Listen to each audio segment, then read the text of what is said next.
Luluto ko ngayon ng dinengdeng. Lutong Ilocano, ayan. Pinakuluan ko muna pinalambot ko muna yung kamote. So, dapat may kamatis to. So, nakalimutan ko yung kamatis. Kaya ito, talo-talo na lang yan. Yan. Yan. Nilagay ko na, pinakuluhan ko na yung yung sahog ko na na tilapia. Yan. Nilagyan ko na rin ng konting bagoong yan.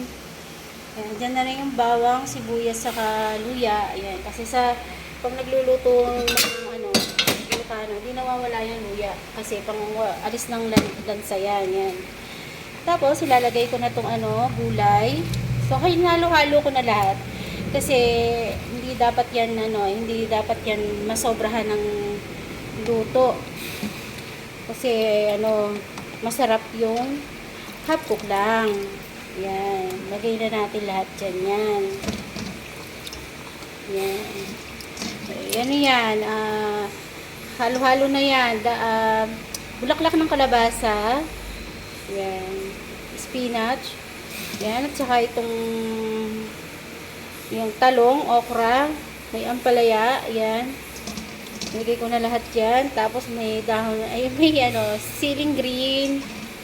Yan. Yan. Pagka takpan muna natin. Mamaya, balikan ko yan. Pagkulo, yan. Lalagay ko itong sa ibabaw naman itong tilapia. Yan. Hindi ko lahat nilagay sa ilalim. So,